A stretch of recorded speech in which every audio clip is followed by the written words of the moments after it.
Welcome to my Creator Soul, and this is the third session in the topic of karma, and it's 1.3, Is our reality a matrix?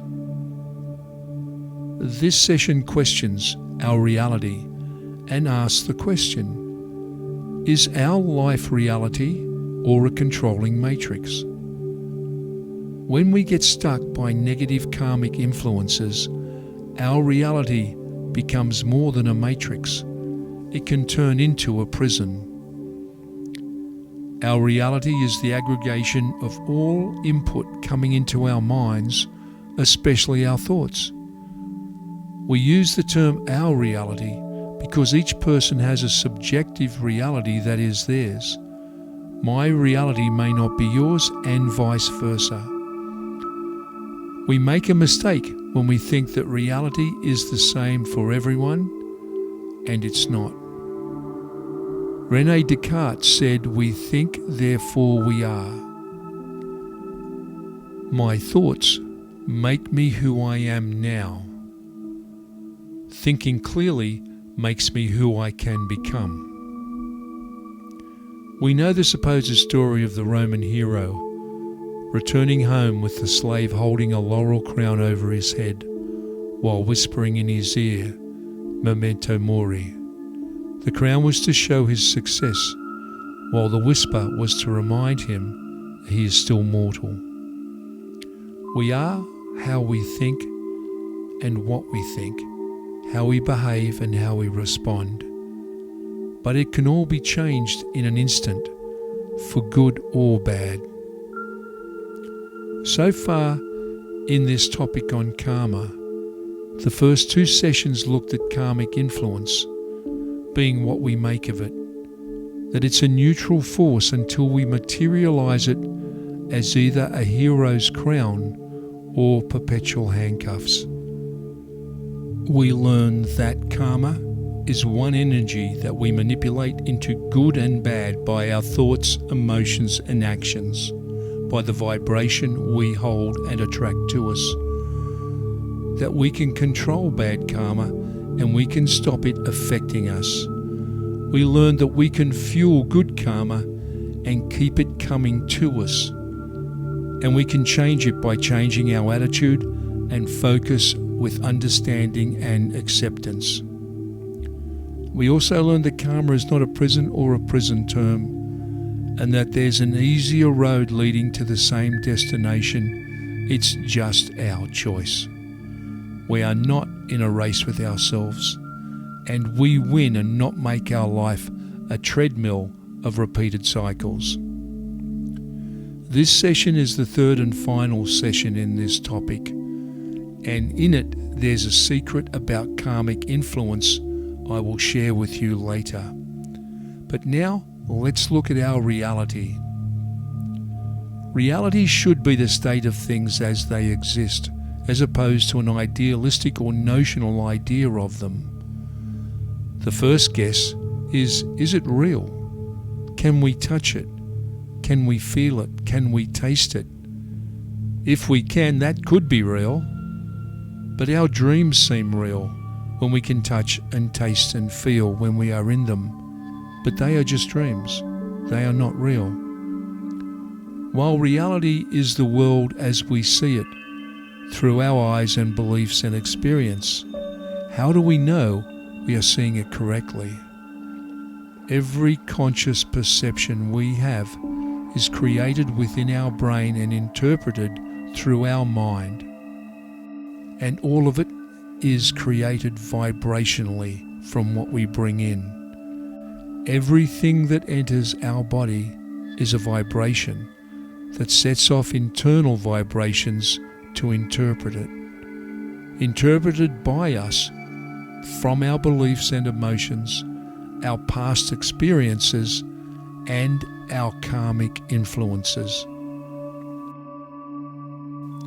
Repeated and recycled through our perception, it becomes our reality. What if we are seeing it wrongly because we are thinking wrongly? What if we thought and felt we were on the right road and that we were okay? Are we fooling ourselves into complacency because there is nothing to fix? Or is there so much to fix we can't fix anything? This is the glass half full and half empty philosophy. Either way, it has water in it, but we see it differently. There was a story of 5 blind people at a zoo. They were feeling an elephant and asked how to describe the animal. The first who was holding the trunk said, "It's like a snake." The second holding its ear said, "No, it's large, flat, like a leaf." The third holding its tail said, "No, it's thin and hairy like a rope." The fourth holding their arms around its legs said, "No, it's like a tree." And the fifth holding its belly said, "No, you are all wrong. It's as big as a house." Same animal, but 5 different perceived realities. And when we decide to change our current reality, how much of it do we need to change? Do we get benefits from just a little bit, or do we need a lot? In the last session, we covered the analogy on being on a mountain and seeing the clear valley road below. We suggested that just seeing the valley below and starting down towards it was a benefit. As we keep going down to the valley, we continue to see and feel the benefit more. Moving downhill is always going to be an easier trip than climbing steep, craggy hills, but it is a question of degree until you fully reach the valley floor. Where does reality stop and the matrix begin when we accept that a relief of our pain or suffering reduces or disappears just by not feeling as bad as we did before? Here is the conundrum that this session covers. How do we know when we need to make changes in our reality? How do we know when our reality is wrong? How do we make changes in our attitude and behavior? And when do we stop? The existence of whatever our reality is, and the learned and ingrained thoughts and emotions and behavior we have in place now, wants to keep us in that place. It's comfortable and we know it, and so far we've dealt with it. Often, when we don't know how easy change can be, we can tend to reject it. And that's where a secret in this session comes from. But let's look at the matrix effects before we go on to it. So we said, is it our reality or is it a matrix that we created? Well, a matrix manipulates its own reality before it reaches us, where we in turn manipulate it further. That makes our reality, through that manipulation, something different. Our belief systems and experiences, fueled by negative karmic influences, create this world around us, spiritually, emotionally, mentally, and physically. That constant manipulation creates a complication of a complication. This is what karma does. It creates a matrix of concentric internal thought and action that clouds our reality and our desires to change it. It keeps us focused on what it thinks we desire. So which one is it? Is it reality or a matrix? The answer is, it's both. It's a skewed view of who and what we are, manipulated by forces we think are out of our control. Then we struggle to see what is real, what is imaginary, and what is imagery. The good news is we really do not have to answer this question ourselves, because of the secret. And we can use that secret to get what we want.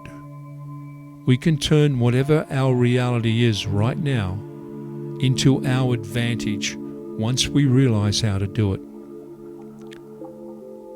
Instead of having to work out what is real and what is not real for us, and remember what René Descartes said, we think, therefore we are, we can add these words: we think, therefore we become. We create a new reality. We create the one we want. We create a new reality for us to become. Trying to work out our problems while we are in the midst of them and often drowning in them is futile. Luckily for us, our new reality and our now reality is something we can manipulate for good. Your choice in this life is not limited. Within reason, that is. If your new reality is to be a billionaire and own Facebook or Google, that may not actually come into being. But being happy will. Having more money than you can spend will. Having a great job and relationship will. And being the best you can be will. Because overriding everything we have covered and will cover about removing, changing, replacing, fixing and becoming is the real reason you are in this incarnation and the real focus of your life. If we don't manipulate the effect and influence of karma on our thoughts and actions, we will never see our reality for what it is and what it could be, for what we intended us to be this time around. And we will never leave this matrix we built for ourselves. So here is the first part of the karmic influence secret, the setup.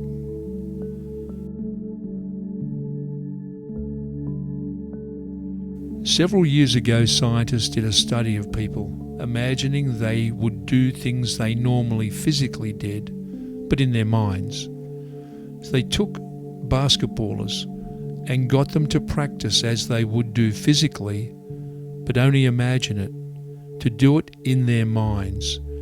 Do the actual practice, throwing balls, aiming at baskets, and doing it in their minds. They got them to catch the ball, to bounce it, to get physical, to breathe heavy, to sweat, to imagine playing a game and to imagine scoring goals, all in their minds. And they did it for a full training session over a week. As they did their imaginary training, their pulse rates and blood pressure went up, just as if it was real.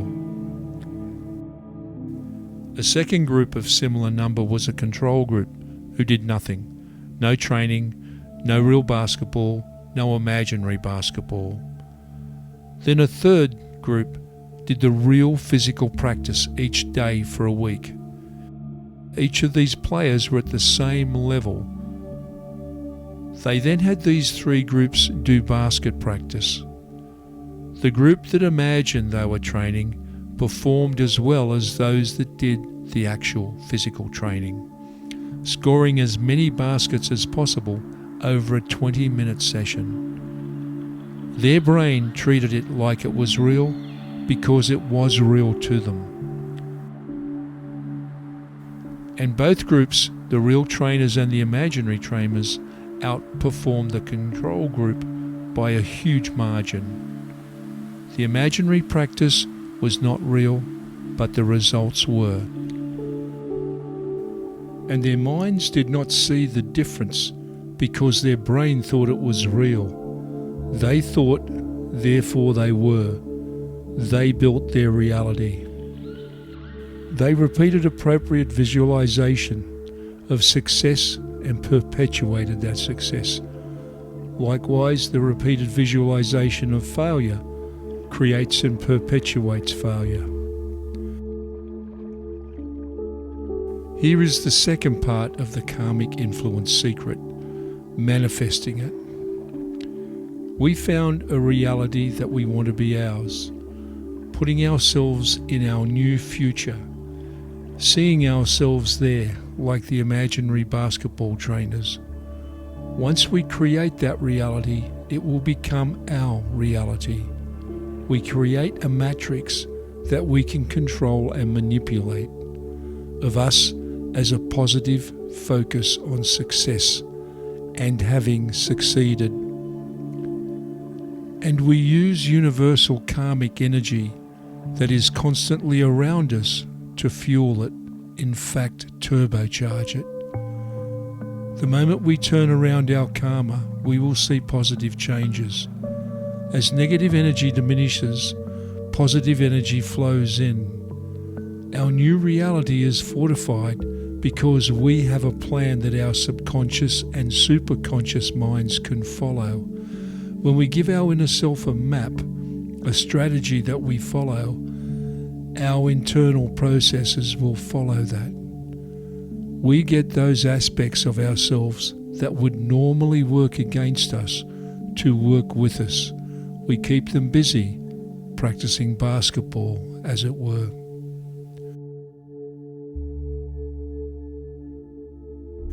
So we use 7 steps for our plan, the ones we created this course from, and it shows our inner self a map, a strategy that we can follow, and our internal processes follow that. We get those aspects of ourselves that would normally work against us to work with us. We keep them busy, practicing basketball, as it were. We use 7 steps, the ones we created from this course, to show us and our inner self that we have a plan, that our new reality is working. Now, these 7 steps are encapsulated in how we take you through this course, so you do not have to worry about learning them. We encapsulate each part of this 7-step plan in this course, going through sessions, through exercises, and through meditations. This is the end of this session. When you are ready, you can go to the next exercise, dealing with karmic influences. Then we have 2 meditations. One is a karmic cleanse that will dissolve our karmic influences and energy. And the second is a turbocharged short meditation to keep our karmic influences in place and to free us from all negative influence. Take the time to do the karmic cleanse meditation and do it more than once before moving on to chakras. Thank you for joining me in this session. Now you can start living the life you came to live.